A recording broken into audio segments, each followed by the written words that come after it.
This may be the ugliest fall in Toronto history for residential development land. I've never responded to more receiverships and power of sale RFPs in my career. Times 3. This episode of the Under the Table podcast is brought to you by Shrubs.me. They say AI is taking everyone's jobs, and honestly, no one knows whose is safe. But here's the thing. When you own your audience, your content, and your brand, you don't wait for someone else to save you. You build your own future. Shrubs puts everything you create in one beautiful hub. More reach, more fans, more income. Shrubs.me. Your future, your rules. And when you get there, I'll be right there with you, helping you thrive and grow. You're just busy as hell, and so am I. I think that's it. We just don't have time to talk right now. Don't have time for breakfast, that's for sure.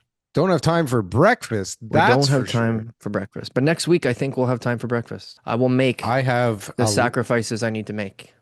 Honestly, I mean, it's not just you. I have a lineup of people that are like waiting for a breakfast right now. Not to be a wiener or anything about it, but I'm just saying. Everybody knows about your wiener. But what I'm trying to say is, who's got priority for breakfast, Darryl? Me or them? Obviously you. And that's why if you're ready finally, then I have to like shift things around. Not that I ever have to shift things around for you, TK. That you shifting things around for your wiener is nothing new for anybody that has met you. So what I need from you is a copy of your schedule. Sorry for interrupting the podcast, but actually about 50% of you watching this podcast right now are not subscribed to the channel. So if you could just take a few seconds to do that, it helps us out a ton. And we thank you for your support. Now back to the guys. So we're here to record. My bad. We don't have a guest. It's my bad this week. I changed up the time. Guest couldn't make it. Great guest too. That's okay. I know. He'll be back. There's back. Nowhere else to go. It's kind of like, where else are you really going to go? Like, whose podcast are you going to go on? That's as fun as ours. Well, and who even wants you on? Or who even wants you on their podcast? Both scenarios are very limited, depending on the guest. A very limited group of people. Yeah, depending on the guest. Even if it's the best guest, there's a very limited group of people that actually want them on a podcast. That's the honest to God truth. Lots of stuff to talk about, though. Holy macanoli. I don't even know where to start, but I know exactly where to start. TK, why the fuck aren't we called the Canadian Real Estate Show anymore? Like, we don't even talk about anything other than real estate, for Christ's sakes. We pepper in a little bit of nonsense, but that's the same as the show used to be. But I don't think that Under the Table podcast restricts us to talking to strictly under the table topics. It's true. It doesn't. But the Canadian Real Estate Show puts us in handcuffs. It puts us in handcuffs that seemingly have not been removed, but I guess it's going to be a longer haul than it's already been, TK. Well, you know what? There's lots of good things to talk about it there, right? So bottom line is this. We're still doing it. We're still doing it. Yeah, lots of good things. Market activity, quick like market update kind of thing. We're going to do that. Well, I mean, just people always want to know what's going on. Is there anything else you want to talk about first? Well, there's some big news out there. We'll get to the news. Just people want to just kind of know, like, is the market dead or not? The market's not dead. I'm working on a couple offers right now. Dead. People are out there buying. I think that the summertime crowd is now coming back into the market. So there's about a 6-week period, 5 to 6 week period where the market slows down every year. Even though we had a pretty good July compared to the other months, we talked about it last show why that happened. But I'm seeing the people now start to sort of resurface, kind of just like, okay, summer's coming to an end. The X opens today, Darryl. What does that do? The Canadian National Exhibition is the signal to people in Toronto that summer is coming to an end. Summer is coming to an end, and real estate market is ready for you. We are ready to receive you. It's the other things in life now, like in the summer trends, the camping trips, the cottage, the golf vacation, all those things that you were gonna do, like you probably already did them. Tariff war. You probably didn't have that one on your bingo card, but you definitely dealt with those type of things, and now we're coming out of. Okay, where are my kids? What school are they going to be in? What class are they going to be in? What's university going to be like? What is my work schedule going to be like every day now that I have to drive the kids to school? Or like all these things just start to. Yeah, the industry's been dead for weeks. I mean, I haven't seen so many automatic replies like in the last few Right? weeks. It's crazy. It's like, hey, doesn't everybody realize like we're pushing to get some stuff done over here? I'm not on vacation. And Yeah. even when I'm on vacation, which happens a little more frequently than it probably More than should, most people that I know. But yeah, go probably ahead. more than most people that you know. Yeah. That doesn't matter. I'm still working. Why the Absolutely. hell? Well, where does everybody get the gall that they get to leave while one of my projects has stuff to do, TK? How dare they? How How dare they? fucking dare they? Don't they Yeah. understand? Okay, lawyers go away. A lawyer going away at a certain point in a certain, in a certain scenario, let's say, where you're trying to get a contract done and nothing else can happen until the contract gets done. A lawyer going away for a week only costs like 20 grand. I don't know, maybe 30 grand if you add in all kinds of actual costs that pile up in a week. That's fucking annoying. That's annoying. That's on top of all the other horse shit. But yeah, Mm-hmm. it's fucking dead out there right now in the development space. Everybody seems to just fucking disappear for August, it seems. So this is like on the consultant side, like when you actually got a project that you're doing a And development on. developers, a lot of developers are Yeah. like, I may as well go now. I mean, no one's around and nothing's happening. And I still have some money in the bank account. I better use it before there isn't any.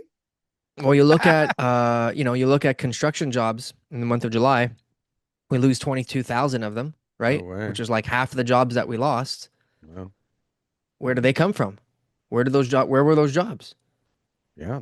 Where were they? Right? They were on high rise sites more than likely. They were building houses. They were building the Building stuff that the homes. developers were building, and the developments got finished, the construction's over, Yeah. and then all of a sudden those guys are saying, "I'm gonna go and file for unemployment insurance and do some cash jobs on the side." Yeah. Usually that's what those guys would do, right? Yeah. They get Look, laid off.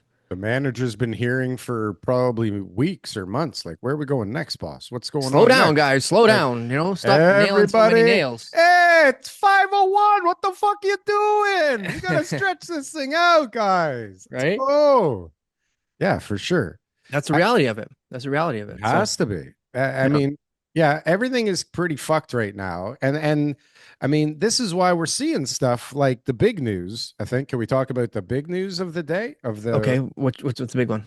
Is this not big? Is this iPro Realty That's a big one. brokerage? Yeah, yeah, yeah. I That's a big feel one. like that's a pretty big one.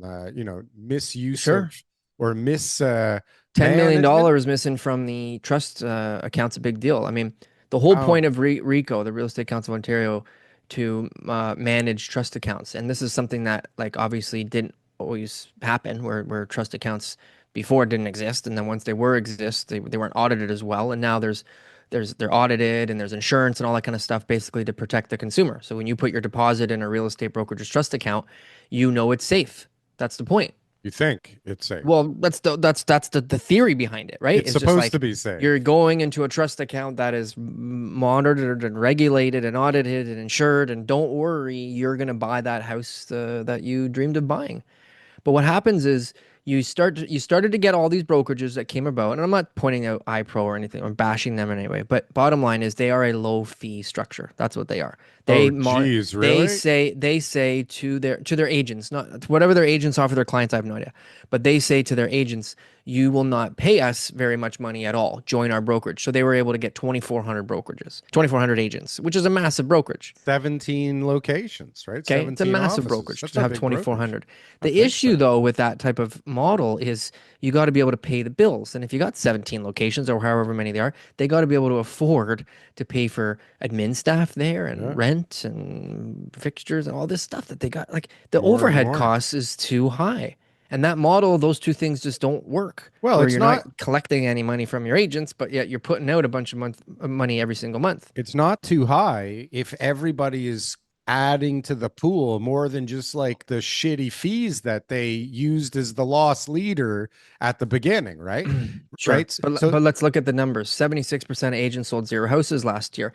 If you join a company like iPro, and I'm not bashing them in any way, there's probably great agents who work there, but Yeah. chances are you're thinking about it going, I don't sell a lot, so why should I go and pay a full service brokerage, a monthly fee, and all these other costs? Because I'm not selling anything, so I might as well go with like the cheapest option for me personally, right. which makes I don't sense. need, yeah, I This don't your need thing. training. I don't need a good admin staff. And there's nothing wrong with that. Bottom line is, if they want to do that, they can.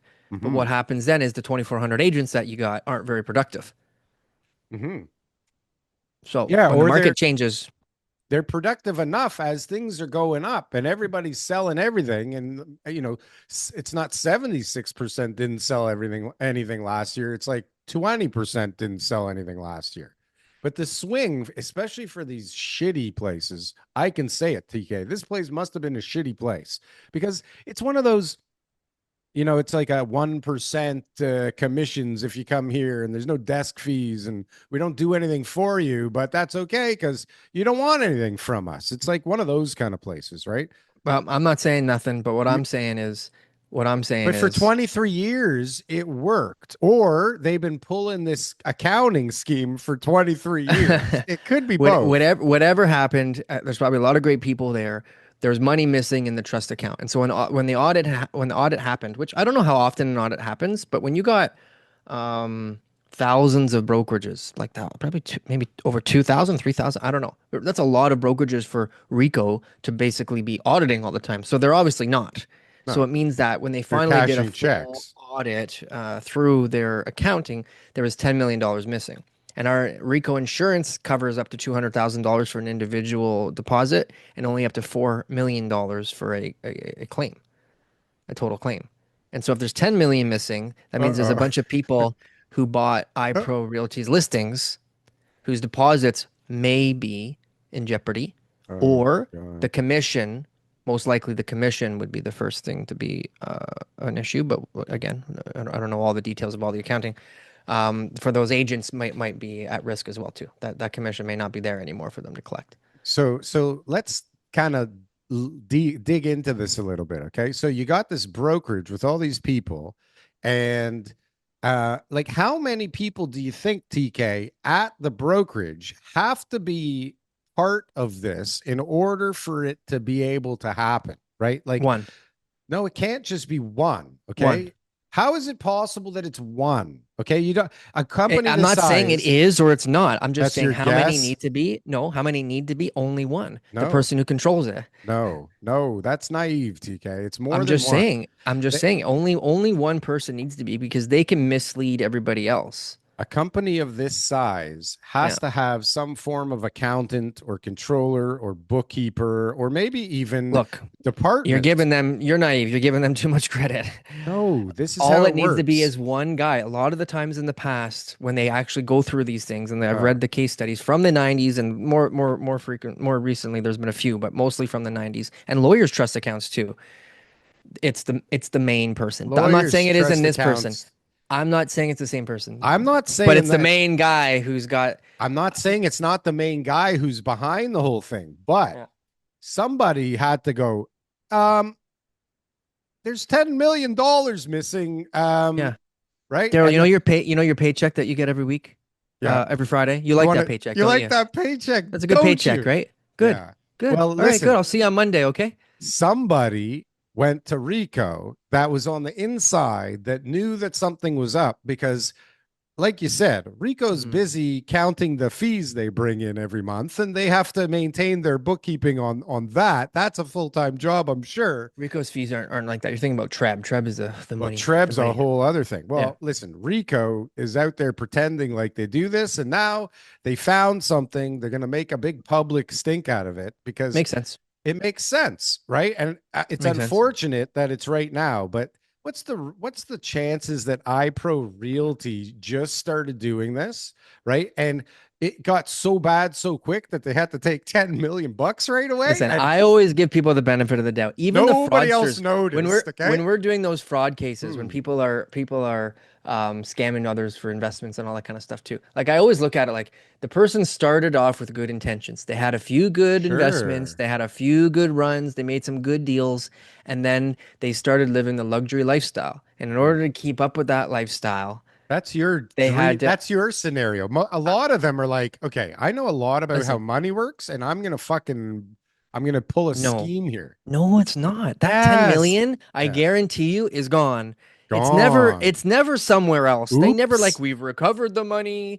that was That's what I'm stolen from the trust saying. account over the last 20 years. No, it Somebody had a was good idea at dinner. used Ooh, to fund something else, and the money's something gone. else. Chances are that's what it is. I'm not saying that's what this is on iPro, but in most cases where money's Generally. stolen or there's fraud, there is somebody at the helm who is living way above their means. Yeah. Don't worry, Rakesh. I swear it's just a loan. I'm going to pay it back in a couple of weeks. I'm just a little tight for money. Don't worry about it.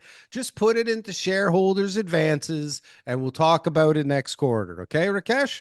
But Darryl, we're not supposed to touch the trust account money. That's people's deposit. That's their life savings. Well, listen, Rakesh, this is just how it's going to have to be because otherwise, do you remember that thing you did for me a couple of months ago? Well, for the last time, Darryl, my name is Rakesh, not Rakesh. It doesn't matter. Get the fuck out of my office, you son of a bitch. Okay, listen. I don't know what happened there, but I do know that it does take more than one person at an operation this size to realize and to materialize the disappearance of $10 million. Okay. There could be some aiding and abetting. There could be some people who are working as a form of as a form of cooperation, but generally speaking, the benefit all went to one person in most cases. Well, there's two partners that started this thing. So I wonder if it was a deal they had going together. I mean, what did they need the money to save the business? I mean, that's a big fucking hole to dig for a real estate brokerage, right? Like, you think you're going to get it back. You think, okay, we got to pay the rent this month. Okay, we got to pay those salaries this month. We got to do all those things. Like, those are other things. So where did that come in another situation, not iPro Realty? Could be, hey, I don't want to show any weakness. I don't want to let people down. I don't want people to think I'm a failure when you should have gotten out of those leases 2022. Get the you know what I mean? You should have looked around and said, what the heck? Our business has gone down. Like we're up big over year. We have some recruiting. We have some market share increases. When the market changes, people want to go with a more familiar brand, all that kind of stuff. But that's not normal. The average agent is down. So, I mean, the average brokerage must be down. And so if you've got a brand that's not as whatever you want to call it, reliable or has as strong of a brand presence, they could be down 50, 60, 70% year over year on their income. This episode of the Under the Table podcast is brought to you by Shrubs.me. They say AI is taking everyone's jobs, and honestly, no one knows whose is safe. But here's the thing. When you own your audience, your content, and your brand, you don't wait for someone else to save you. You build your own future. Shrubs puts everything you create in one beautiful hub. More reach, more fans, more income. Shrubs.me. Your future, your rules. And when you get there, I'll be right there with you, helping you thrive and grow. So what about the part of the story, TK, where this other entity now gets created? Cloud Realty, who swooped in, took on all the leases and have a special deal with all of these real estate, the realtors, like, come over here and everything's good. It's a separate entity. When you have a separate entity created and that you are a broker and licensed in Ontario, you've got the right to be able to create a new brokerage with no affiliation to anybody else, and you can follow any model you want, and you can go and take over other agents, and you can go and take over other leases, and like everything there is all above board. I mean, that's at the end of the day what their legal right is to do that. Whose legal right? The same guys did that? Is that what's Not going on here? The same guys wouldn't have the legal right to do that as far as RICO would go. But as far as a separate entity, they can start. Listen, when you got 2,400 agents, it's not easy to find somebody with a broker's license. Mm-hmm. That's not hard. That's like tomorrow. Later today, we'll have somebody agreeing, saying, Darryl, I trust you. I've been with you forever. Yes, I will start a new company in my name that I will be responsible for. But who the fuck is dumb enough to take on all the leases and all these dumb agents who can't even sell anything for a year? Well, they might have books that show that they can support it. And like I said before, the money might have gone to fund some other type of venture that we don't know about, right? So I don't know. We don't have the details. But bottom line is, there's always going to be somebody out there. And remember, if you start a corporation today and all you're doing is, using a covenant that's already in place on those leases. The landlords don't care. Darryl already signed personally for those, so we don't care if the corporation who holds the lease now is a new corporation. And I just started it yesterday, so if it goes bankrupt, I don't really care. Right. Right? I got no skin in the game. So like, there's all sorts of ways, Darryl, that I'm not surprised. That's the right move. That's probably what they should do. This is what I was talking about at the opening. It's like, this is what Yeah. we're arguing about is indemnity. Okay. And it's Yeah. like one side wants the indemnity to come from like a shell corporation that was just formed. And the other side is like, well, that isn't really an indemnity. What the fuck is that going to do? Right. Yeah. It's pretty crazy. I don't even I know know. why I said that. You said Well, it something makes that made sense. me And then that reminds me of a deal I'm working on right now where we got a tenant who's a real problem. a real problem. Real problem. And so it's a stress with the owner of this tenant. Yeah. That's why maybe he's selling, maybe not, but whatever. It's bottom line, it's a part of the equation. And the buyer's coming in saying, let me take over for you. We'll try to get her out. You try to get her out, but if not, we'll still close. We'll indemnify you. This is what we're doing. Da da da da. You don't have to worry about a thing. It's powerful. Yeah, but it's crazy. Powerful when you're like, but if you want to negotiate a deal, why are you going into look at this? What? Why would somebody go into this deal where this brokerage is falling apart and stealing money? Is it still a profitable idea without the stolen money? So listen to the tenant story and how I connect it. He wants a deal on this house, and he's saying, "What are your pain points?"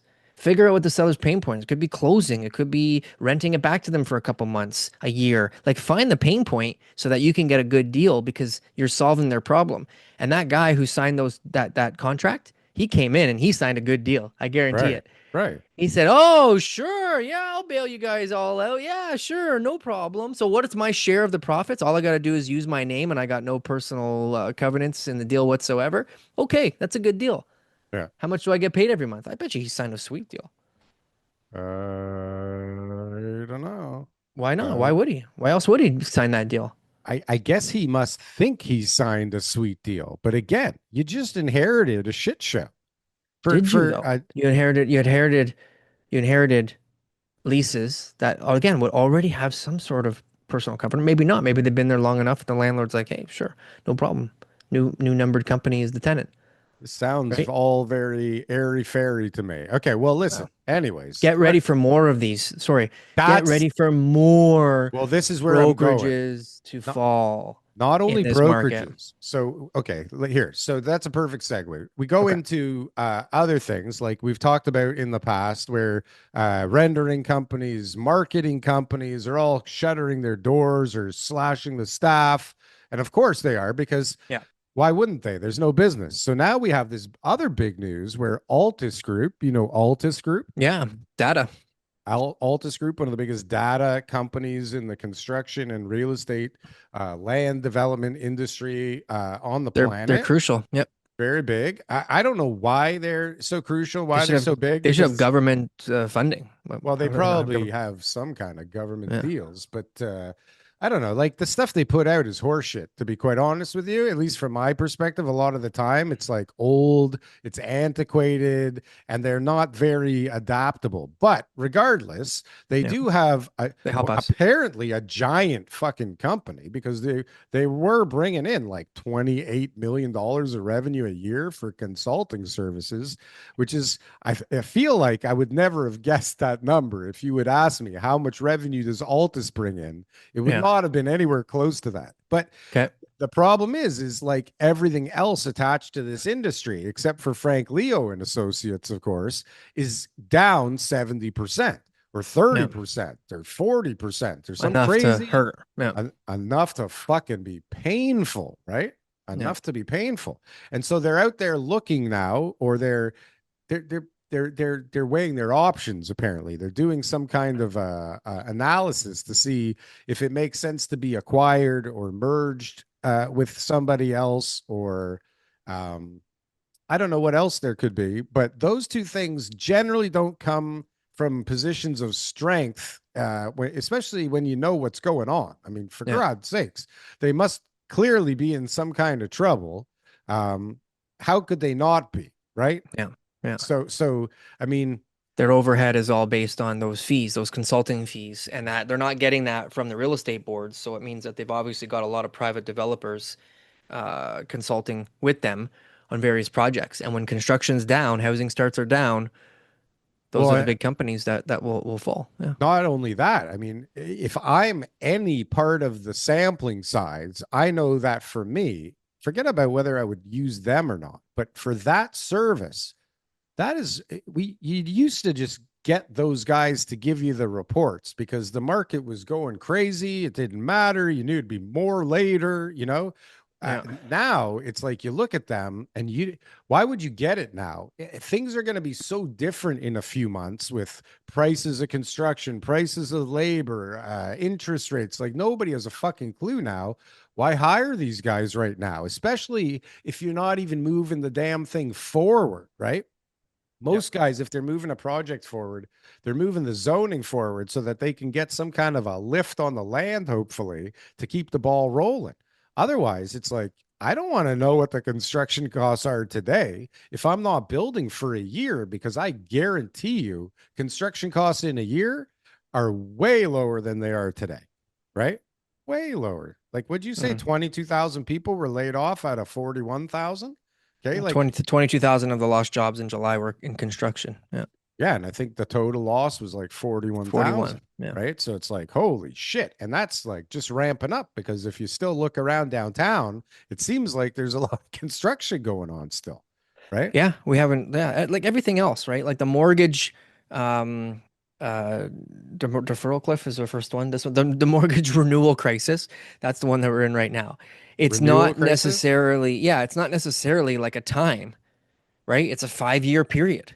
It's a period. Yeah. It's a 5-year period. It started with the people affected in 2022 when rates went up that were on a variable non-static payment, right? So the fluctuating payment. So therefore, their payments went up as interest rates went up right away. Mostly Scotiabank people. Then it starts with the renewals, the 1 year, 2 year renewals, the people who are like in those private and B lender type of situations. Now we're just getting those 5-year fixed mortgages throughout, and that'll go until 2027. So it's not like one period of time where they're all there, but like we're still dealing with it. There's still people coming to us who are saying, my mortgage is renewed. I'm paying 1.5% and it's going to 4 something. And now my payments are going to be too high. Yeah. Right. Well, not only that, like I even got my rate's not up for, like, I'm not up for renewal for another year or something.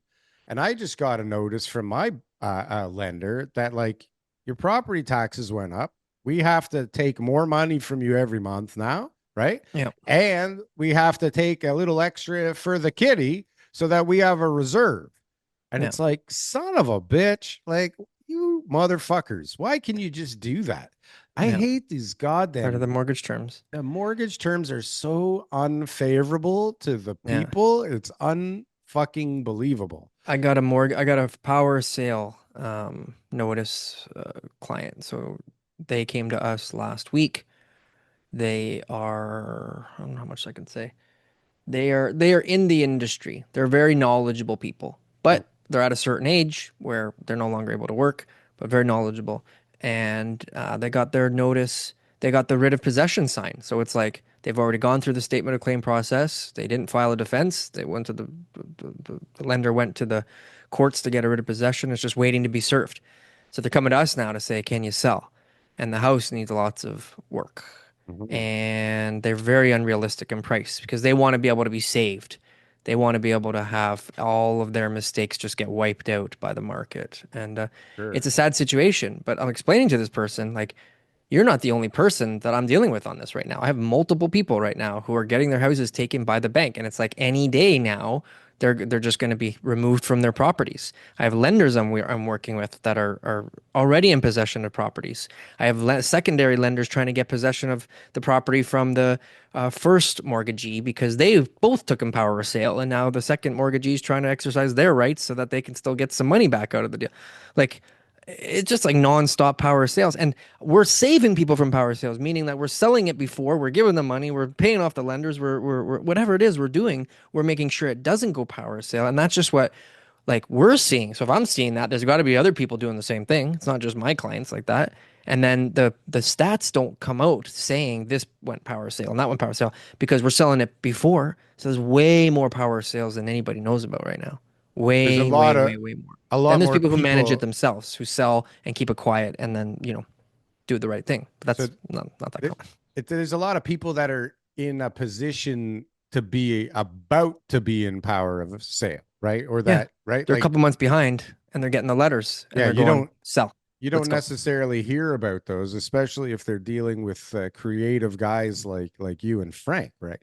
But I think, quite honestly, you guys probably do deal with a hell of a lot more of those than other people, right? Percentage Because wise, for sure. But percentage wise, but it's like even if we had 1% of the market of the whole, you still got 99% of the sales out there that we're not doing. No, for sure. But Right? I would say because you guys are so out there and you have such a good reputation for being able to get things done, more people are going to you with these hard cases Sure. of power of sales. It's the same like Jeremiah. Like Jeremiah is hit with a million power sales because that guy's just known as a closer. Like he's gonna get it. If anybody's gonna get it done, like I don't know who would be better than Jeremiah, right? And he's even saying, like, holy shit, the power of sales is crazy. But you know what else is crazy? Like deals are happening again, right? Yeah. What did he say? With that said, okay, so he says he's on next week, right? he's on next week. Yeah. This may be the ugliest fall in Toronto history for residential development land. I've never responded to more receiverships and power of sale RFPs in my career. Times 3. With that, 6 record-breaking transactions year over year are closing soon and have just closed. We sold 2.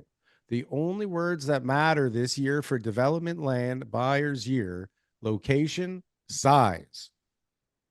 Sorry, what was the first one? Buyers, location, and size are the other two. He said 3 words. No, he says the only words that matter: Only words location and size. Location and size. Okay. Right. And so I said, especially when the location is the bridle path and the size is a purpose-built luxury rental building with a valet, concierge, and you always pitch, eh? You're never, you can't turn Darryl off. He's always selling. Shut me Darryl is always selling.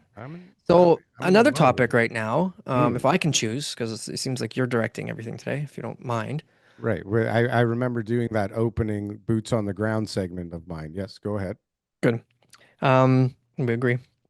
Is interest rates, right? Interest rates? Who the hell cares about interest rates now? Well, because this is a big deal. So interest rates, we've got 2 announcements, both September 17th, the Fed and Bank of Canada. On the same day? Same day, next month. A month from now. We got another month of not knowing what's going on until we have and you got no idea what's going on again. And you got inflation not doing too bad. Not doing too bad. You got job markets right now getting worse, right? But overall, nothing that's throwing the country into bankruptcy or major recessions. Wasn't 2 months ago like 70,000 added jobs, and then last 63 or something like that from the month before, and we lost 40. Now there's people calling both sides. People are saying, it's bad, and the job market's going to go up. The unemployment rate's going to go up enough to be able to push them to lower the rates. And other people are saying no, inflation's still teetering above, core inflation's above where it should be, and that there's still going to be some issues coming up that Bank of Canada and the Fed can't raise or can't lower. And it's just lower. And so it's like both sides of the coin. My thing would be, obviously not trying to predict anything, is unless something sways one way or the other, because that's what they're always looking at, is how unemployment, how are we doing, inflation, how are we doing. And if one gets out of control, then they need to use that blunt tool of interest rate manipulation. One of them would have to go the wrong direction before they do anything. So there's a high chance that they don't do anything in September again. Well, what has to happen for them to drop rates or increase job rates? Numbers come in and they go, oh my God, or inflation ticks back up again, or inflation comes down, right? And then they go, okay, inflation's under control now. We can lower rates to be able to support the job market. But unless both of those, if those two things stay where they are and they don't really give any clear signals, I think it's gonna be a hard move to make for either one of the central banks to actually do anything, which why I'm saying this is because we're all desperately hoping for the interest rates to come down to signal the bottom's here. Everybody jump back in. Don't worry. Like the rates are going to save us again and places will become affordable. And people who are struggling right now, which is the biggest source of price declines, is listings. The biggest source of price declines is the people going to market who can't afford their house anymore. They're saying to their agent, what do I need to do to get it sold? I'm having those conversations. And they are taking the best price they can in this market in the shortest amount of time because they got a gun to their head. And that becomes the new benchmark on the street. And so if those people get some saving grace. Yeah. Well, go ahead. It's the same Spit thing. It out, Darryl. Spit it out, Darryl. I'm trying. Okay. I'm holding back and I'm racing. So it's the same thing as Jeremiah is saying. I've been saying it for a little while. If you tuned in late the other night on X, you would have heard me yelling at a room full of people that the bottom. Okay, listen. Sounds exciting. It was fucking hilarious. Yeah. But the bottom doesn't jump out and say hello. Okay. The bottom, the end of the last cycle and the beginning of the next cycle are not on the same day. You know what I mean? Like they don't just, it's not like, okay, it's over. Bull market happens or it's over. Now it's a bear market. It overlaps. Okay. Multiple things are happening all over the place, right? While some people are trying to solve the problem, other people are praying that the problem persists, right? While people that are affected by the market are trying to figure things out, there's other people that actually make money by them not figuring shit out. And so when you have a lot of people with a lot on the line, you end up with some pretty creative solutions, right? And so you start, I've said it a few times, I've started hearing in the background that people are doing deals again, okay? And that was not fucking happening 4 months ago. That was not happening 8 weeks ago, okay? From my perspective, people would say, we're fucked, everything's fucked, I don't even want to talk about it, like, let's have another drink. And now it's like, I had to do it. It was too good to pass up on, right? Or I just got off the phone with somebody today that said, oh yeah, I heard about that one. And I also heard about this one. And I was like, oh, wow. And are they a big player? Yes, they're a big player. And so it's like, there's these big players making moves again, right? And so it's like, as the things that are affecting the resurgence of the market, whenever the hell that's going to be, okay, those things start happening long before we realize the bottom has actually hit, okay? And so you got this like thing happening where there's this overlap of the bottom and the top, or the bottom and the resurgence, or the, you know, and I don't know, is there another leg down from here? Like, I definitely see it getting worse first, but it's like, I'm meeting with too many people right now who need to sell. But this is what happens at the bottom, right? Is all these people get fucking obliterated. It also happens on the way down. Well, it hasn't been happening. There's maybe people I haven't met yet. There hasn't been people that I met yet who are going to be then having the same conversations I'm having with the people today. Yeah. Maybe that'll be next month. I think they'll be saying, TK, I really need to sell. I think it's at the point where it's like, how much worse can it be? Then we're going to find out soon how much worse it could actually be. And from that, deals are happening. People are figuring out new schemes. Things are starting to happen in the background. Now, those are deals that don't come to life for years, right? But that sentiment is contagious, right? So when you're sitting around with the guys and you're like, man, I just made this deal work. It's $60 a foot over here. And everybody else is like, how did you make it work? And he goes, well, this is how, okay? And then another guy goes, oh shit, that's fucking brilliant. Okay. I'm going to look at it through a different lens now. And another guy goes, oh shit, that's fucking smart, right? Like there's reasons why me and a bunch of other developers sit in a room together. We learn shit from each other. Right? We're trying to figure shit out because everybody's got some kind of an issue to figure out, right? Yeah. So, right. So like where can I interrupt with a thought? Random thought? I would expect it. I'm surprised it hasn't happened. Remember the guy that we bought Thelma off of? Totally not on the same topic that you're talking about. No. The guy that we bought Thelma off of? I never met him. Yeah, the agent. Remember his name? Yeah. You should contact him to see if he has anybody to buy units. Okay. That's it. Go ahead. Finish your story. What was I? Like, I don't remember while I'm talking, for God's sakes. I Hold think the on. point Hold is, on. Rewind the tape. the point Then, is yeah. like, um, nobody fucking has a clue. Yeah. And if you want to buy something and it's time to buy, like You know how everyone's doing elbows up? This is is Darryl this on the new Twitter. thing? This is Darryl on But Twitter. this is really how it happens, right? It doesn't Yeah, just it's like, true. I totally what your theory is 100% right. Every word you're saying, because I'm just seeing too many people right now who need to sell. I just can't believe it. no, but It's just like I'm not saying we're at the bottom. You're not I know listening. you're not, but I'm what I'm trying to saying it's going to say get is real bad soon, and then yeah. we're at the bottom. Okay. But I also think that it could still not have gotten to the worst part of it yet. That could come next year. No, that 2027 is when the end of the renewals are. And the recovery can't happen. It can't happen until the debt is all wiped out. yeah, Until everybody's living in their home saying, I can afford my house. yeah, Like that makes sense, right? Like, or your rental yeah. property. You're No, losing $2,000 a month negative cash flow. You can only do that for so long. So there's once like, all those guys are gone, private mortgages, all those things have all been cleared up. Where now there's just a bunch of sane people living in their homes, sleeping it well, not losing their hair, eating properly, seeing their kids every day, working one, maybe two jobs, but not more than they can handle. yeah, And they're saying, "I'm comfortable here in my home." Then yeah. we'll see a recovery in the housing market. Right. And so there's like a front end and like a back end, right? And it's like while the front end is gonna keep bleeding and dying out and getting hurt, the Yeah, back end is figuring out ways to make a resurgence when the time is right. And yeah, that's different because that hasn't been happening for the last few years. Most people have been on pause, or most people have been trying to get crazy, ridiculous terms. But what happened is, like, for the most part, the sellers dug their heels in or didn't have to sell anymore. And the buyers, the same thing. And just these like real bad fringe cases that couldn't hang on anymore got decimated, right? And we heard about all of them.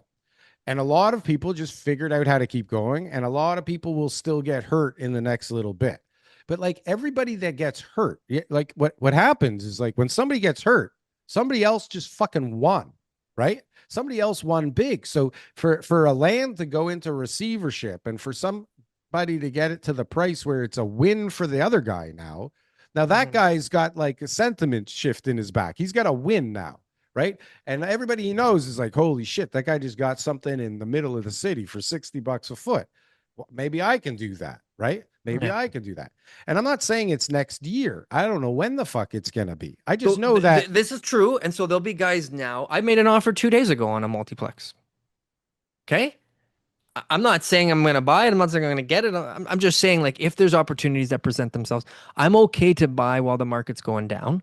If my plan Yeah. makes sense, and that Right. I'm okay to not sell in like 3 years, depending how long the bottom takes, Right. and that I've got like a long-term trajectory of making money. That to me is very logical. And so, and I'm not the smartest, richest, most experienced or anything guy in the market. So that means that Oh, the guys who are, they probably have the same mindset. And they're just like, listen, if I can pick it up in this great location, 50, $60 a buildable, and I know that I can't sell it for another like 5 years, or I know that I got to go purpose built rental and that this is my worst case scenario if the market never comes back for pre construction condos and all that kind of stuff.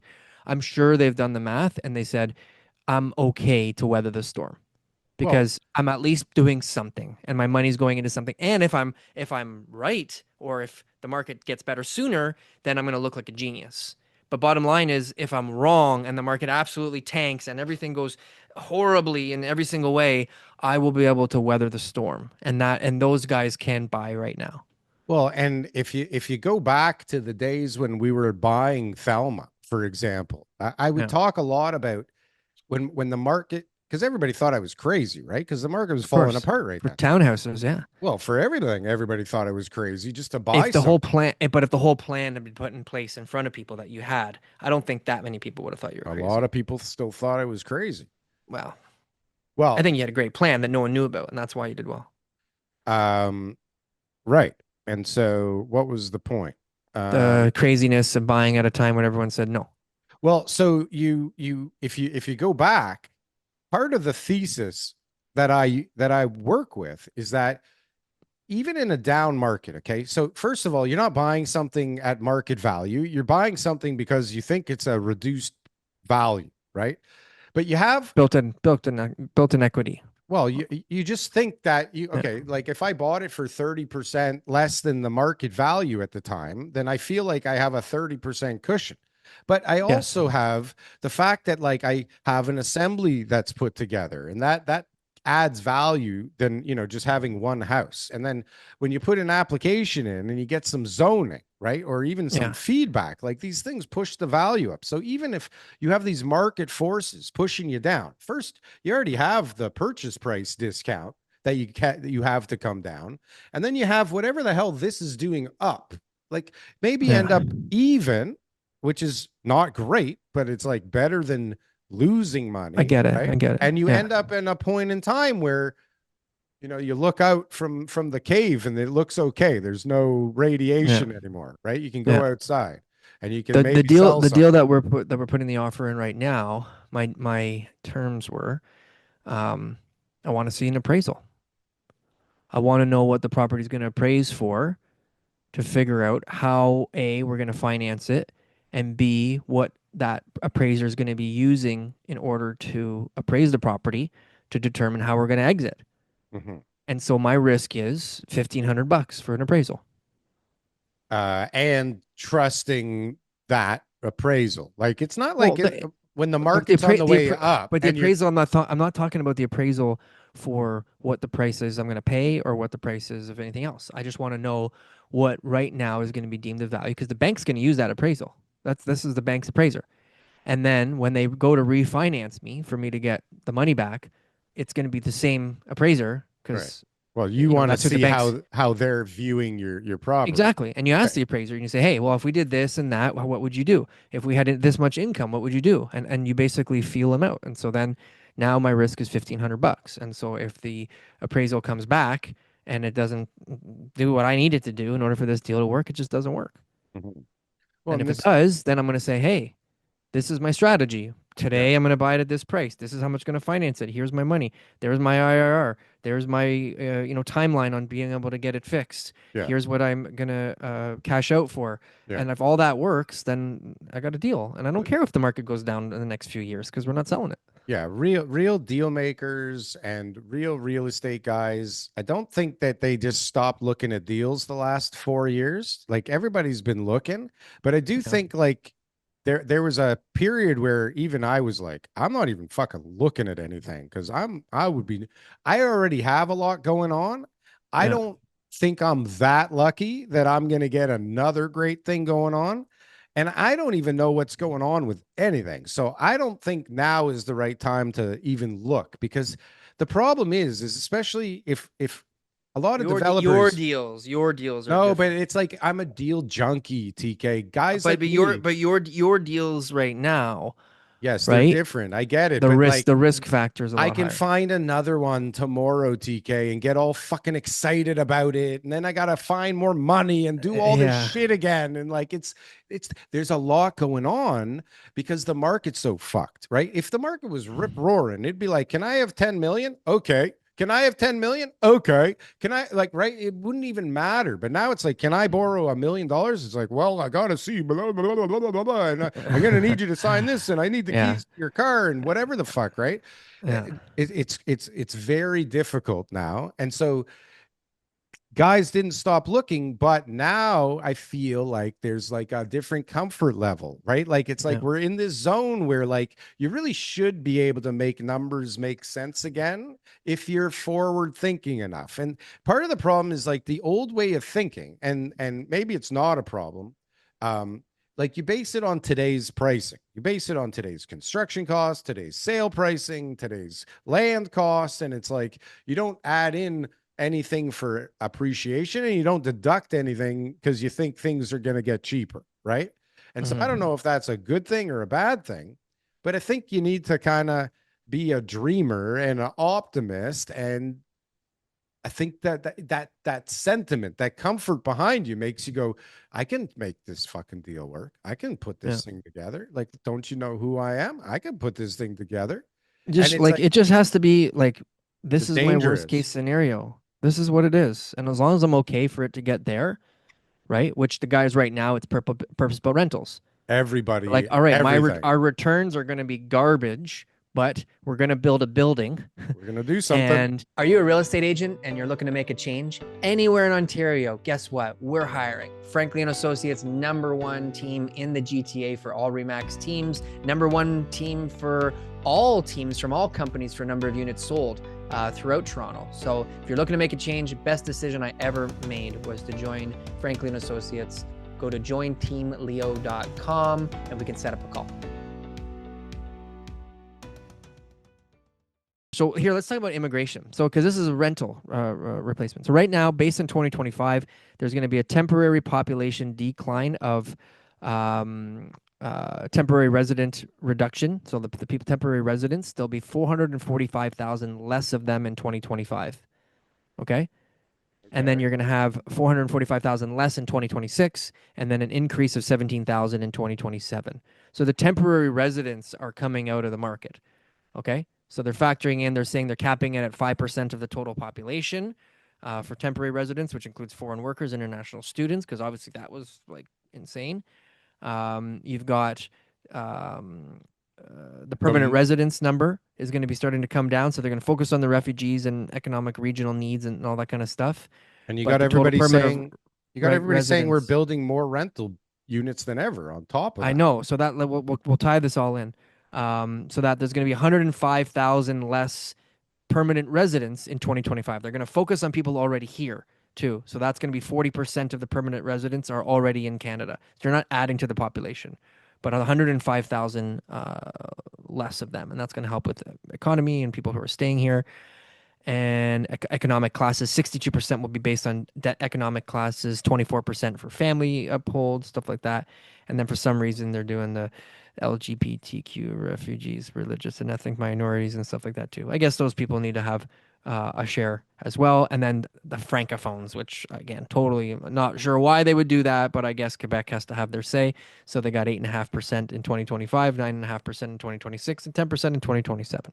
There you go. Welcome to the Under the Table podcast. We are bigots, we're racists, and we are, how do you, when you're anti-French, what would you call yourself? Smart. We love the French. Me and Darryl both speak French fluently, okay? We took French immersion. Both of us parle français.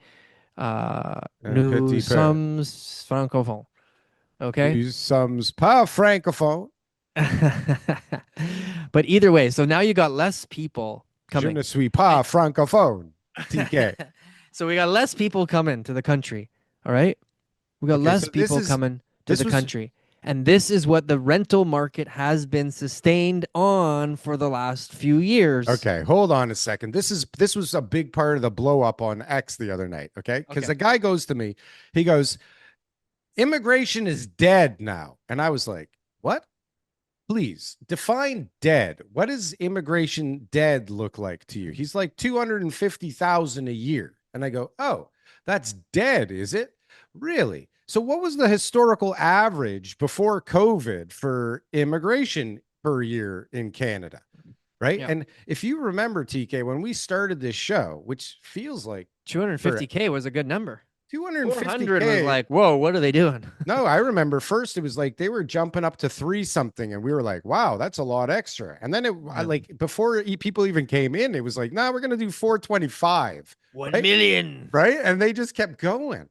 Right. Yeah. And so then it got up to 1.1 or 1.2 or 1.5 or whatever the real number is. Fucking people everywhere. That's the difference. PR versus temporary people. Whatever the fuck 2 different numbers is, TK. 250,000 may feel dead compared to the last few years, but historically, it was enough to sustain the best country in the world for immigration policy, right? Like we were a burgeoning, beautiful country, okay, that had the best immigration rules and the best immigrants, right? We were a melting pot. Now we're a fucking broken kettle of shit, right? Because we overblasted the immigration. And now we hit the brakes. We slammed on the brakes and we're back to normal. And people are saying it's dead. I don't understand that. How is demand going to be dead from 250,000 people? Yeah.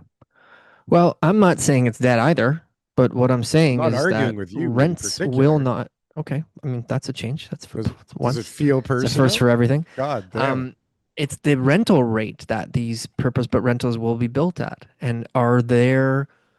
Okay, there's Th- enough people. So I'm not saying there's not enough people to go around, right. but what It's there will be downward pressure on rent on prices. rent Rents prices. will plummet. It can't Plummet? have you can't build all these rentals and decrease the amount of people who live in rentals and expect that rental prices will be sustained. You're going to increase the amount of people that live in rentals because no matter what, no one will be able to afford a goddamn house anymore. The 445,000 people that would normally be coming to Canada are predominantly going to be in Toronto and Vancouver, and those people only rent because they're not here to buy. They're not even allowed to buy, and Yeah. they will no longer be renting those places. It will decrease the amount of demand in the rental market. But the And those rental locals, prices on all the purpose-built rentals, thank God the big boys are the only ones building those, and CMHC would go bankrupt if they didn't keep that stringent type of policy in place, which would be the equity portion and the net worth requirements, right? Those guys are going to struggle for a while. There's going to be a bunch of purpose-built rentals built, and then just like when it happened before, everyone's going to look around and say, "Why did we do that? We got such yeah, crappy returns on our money. Oh my God, I'll never do that again." I And then think it'll be another few decades before we get some more. That's what's going to happen. it might happen that way. I think there's definitely going to be downward pressure on the rent prices. There's no Sure. doubt. I mean, there's so many units available. You know, But you got a building that you're building this purpose-built rental. It's hard for you to yeah, agree with that no, sentiment. I agree with that because I think, listen, in my head, the product is so unique and so different and in such a great area that, and there's so few units that I don't think normal market conditions apply in the same way. Okay. Well, Actually, I think for a purpose built rental of this type, there'll be a bigger clientele in this kind of environment than ever let's look at it before. another way. Let's look at it another way.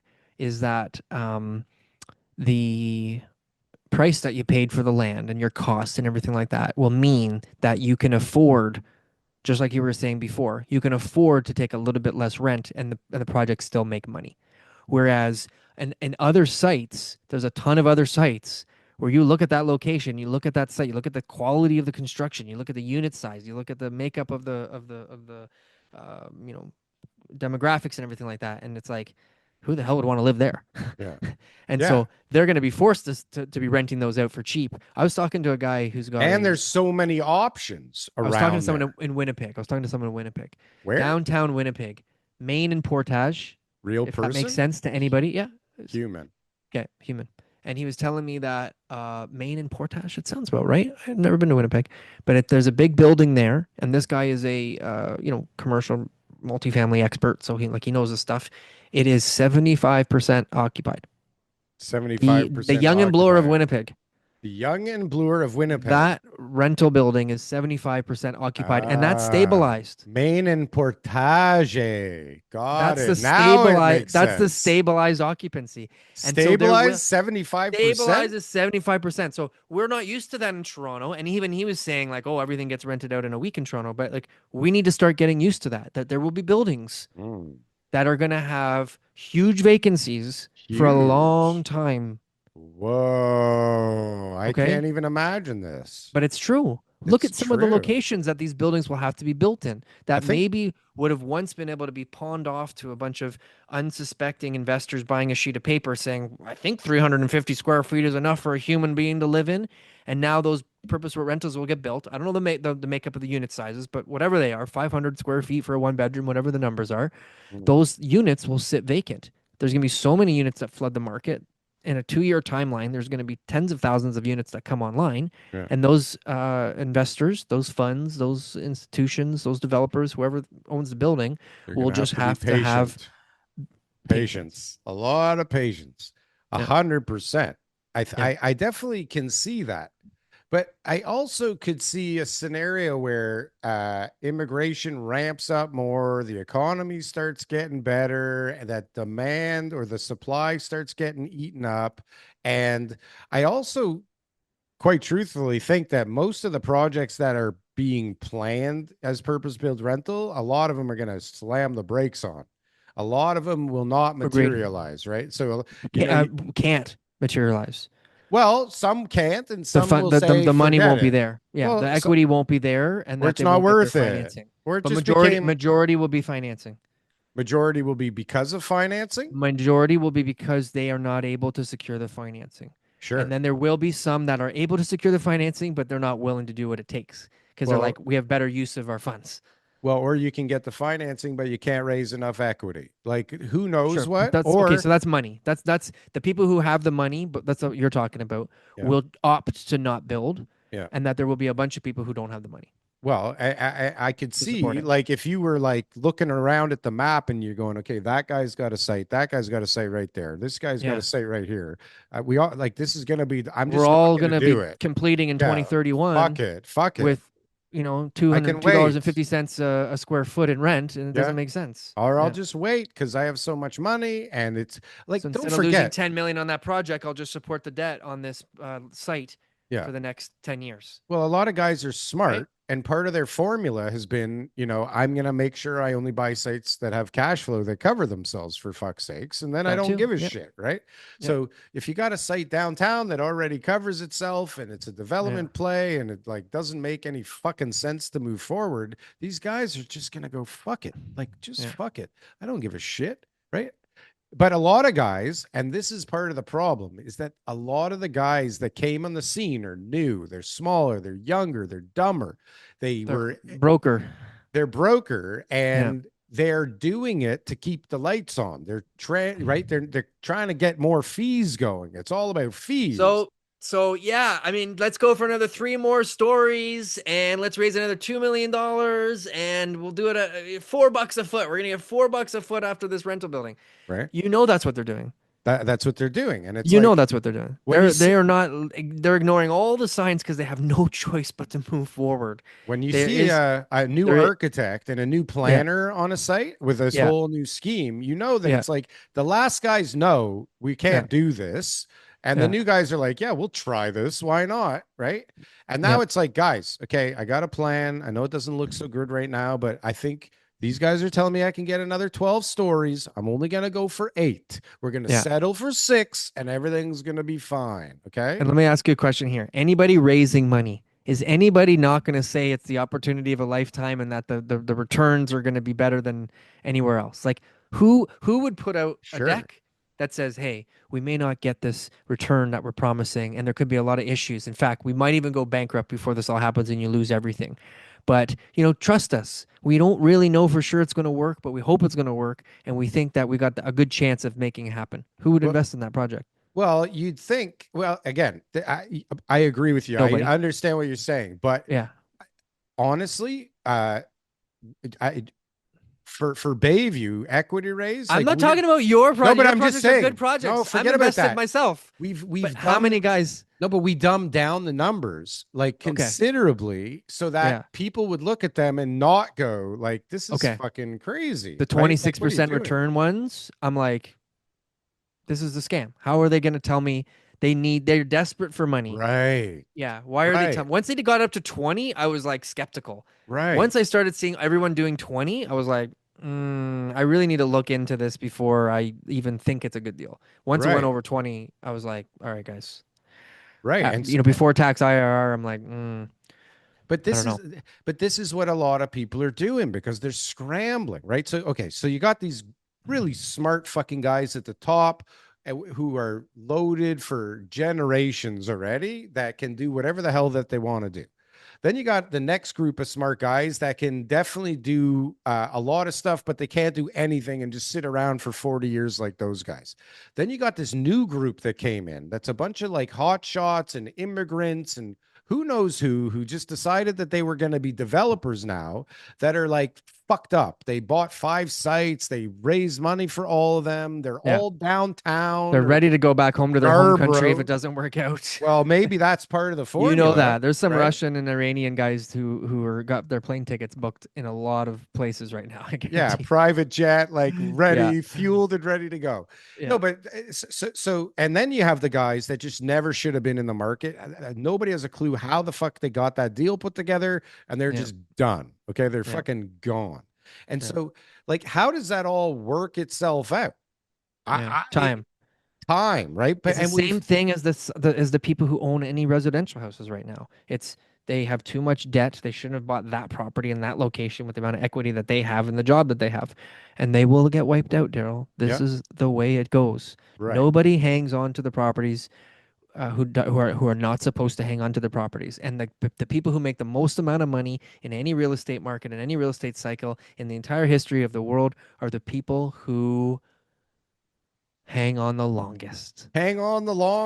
Or that's it. Position themselves for when times like this come around with cash and some brains and the right team behind them. That's what enables them to hang on the longest. The biggest guys are all the 40, the 30, the 40. Like, you see them, Frank Colatasti, owner of Remax West, who's my broker owner, in the sites he owns and when he bought them, he went through the 90s.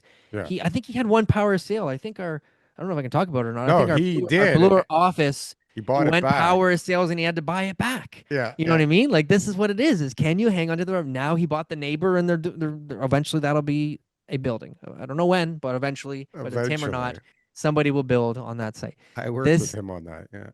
This is the reality of the real estate market. So, guys, if you're listening to the show and you like what you hear, give us a like, drop us a comment, share the podcast, check us out on Apple, on Spotify, on Google Podcasts, all those. Tell your friends, talk about it at work. Just say, hey, check it out. See if they like it or not. We appreciate it.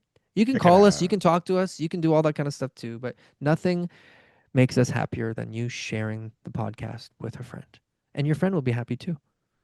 Chances are your friend will be ecstatic when they see what you shared with them. That's for damn sure. We'll see you next week. We will definitely see you next week. That's one thing you can count on around here, is that you'll see us next fucking week. Over 5 years every week. We got it. Holy. This shit is taking 5 years.